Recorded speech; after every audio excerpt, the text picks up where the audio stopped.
નમસ્કાર મિત્રો આજે તમારી સમક્ષ ગંડયોગ વિશે સંપૂર્ણ માહિતી જ્યોતિષ શાસ્ત્રના ગ્રંથો પ્રમાણે રાખવા જઈ રહ્યો છું। આપણા જ્યોતિષ શાસ્ત્રના ગ્રંથો વિશે ગંડયોગમાં જેનો જન્મ થયો છે એવા જાતક કેવા હોય છે, સાથે એમના શું ઉપાય કરવા જોઈએ, સર્વ વિશેષ ચર્ચા આપણે કરશું।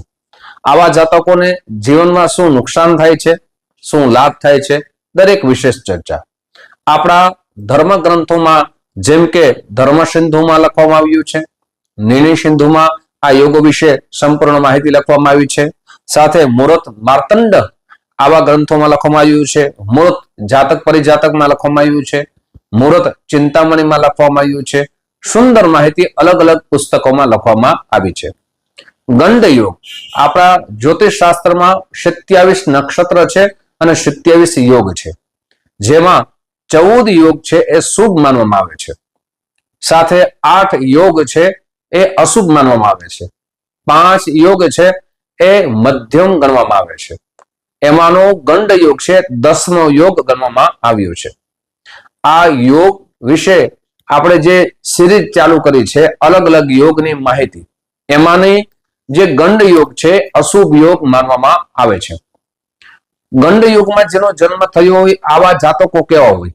સૌથી પહેલા ગંડ યોગ અશુભ યોગ છે અને આવા યોગની અંદર જેનો જન્મ થયો છે આવા જાતકનો 1 થી 10 વર્ષ સુધીનું બાળક બીમાર રહે છે, જે રોગ પ્રતિકારક શક્તિ હોય એનામાં ઓછી જોવા મળે છે, સાથે ભણવામાં પણ વિદ્યાભ્યાસમાં પણ જે વિદ્યાભ્યાસ કરવો જોઈએ એ વિદ્યાભ્યાસ કરી શકતા નથી, ડબલ ડિગ્રી એ મેળવી શકતા નથી અને ડબલ ડિગ્રી મેળવવામાં ખૂબ પ્રયત્નશીલ રહે, ખૂબ એમના જીવન અંદર સંઘર્ષ કરે, છતાં એ ડબલ ડિગ્રીમાં એમને ખૂબ જ જે પ્રાપ્ત થવી જોઈએ એ થઈ શકતી નથી।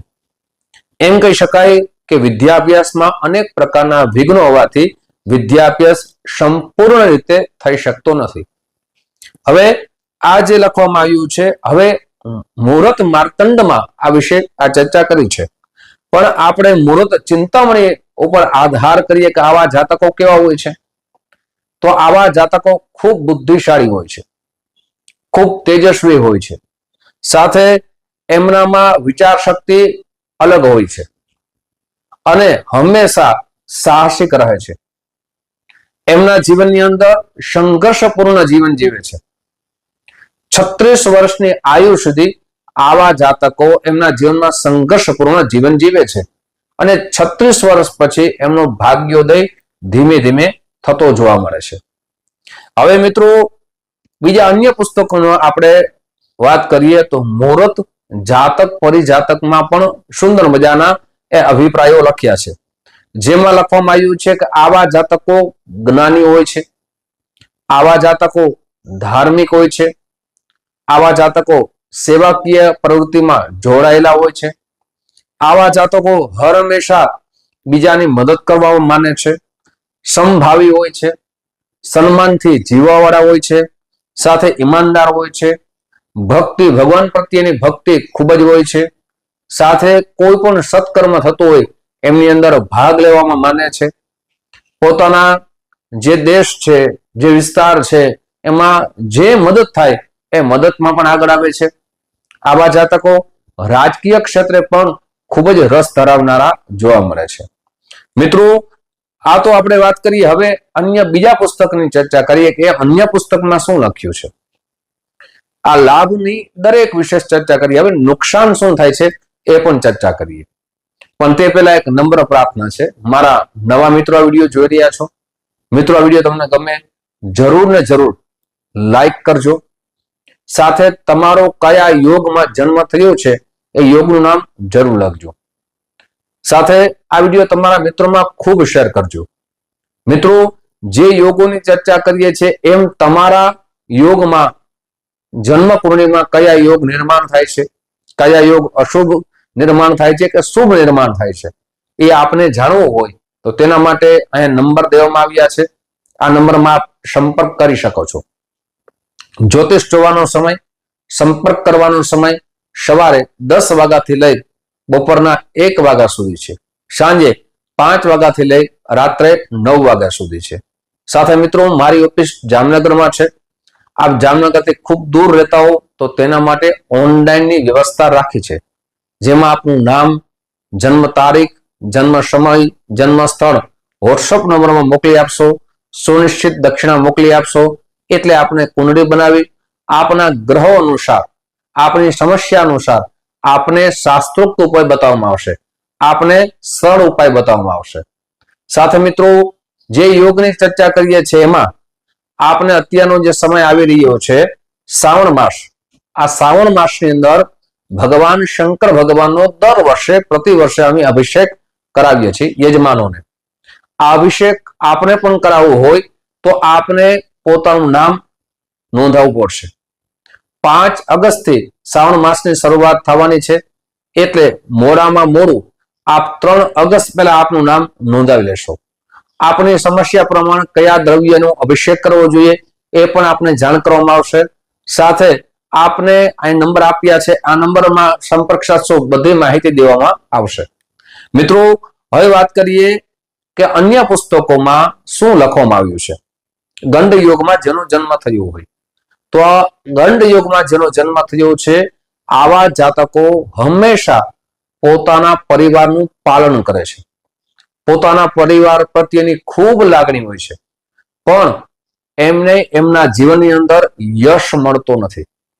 સાથે એમના માતા પિતા સાથે, એમના ભાઈઓ સાથે, એમના બહેનો સાથે હર હંમેશા વિવાદ રહે છે, ઝઘડા રહે છે. સાથે એ પણ જોવામાં આવ્યું છે કે પરિવાર પ્રત્યેની જેટલી પણ જવાબદારી હોય સંપૂર્ણ રીતે ખૂબ પોતે અધિકાર રીતે ભજવે છે, એટલે કે નિભાવે છે. છતાં એમના જીવનની અંદર જે યશ મળવું જોઈએ, જે માન સન્માન મળવું જોઈએ એ માન સન્માનની પ્રાપ્તિ થઈ શકતી નથી. સાથે મિત્રો એ પણ જોવામાં આવ્યું છે કે આવા જાતકો હર હંમેશા પોતાના બળ ઉપર આગળ આવવામાં માને છે, પોતાની મહેનતથી પોતાના જીવનમાં આગળ આવે છે અને મિત્રો ક્રોધી પણ જોવા મળે છે.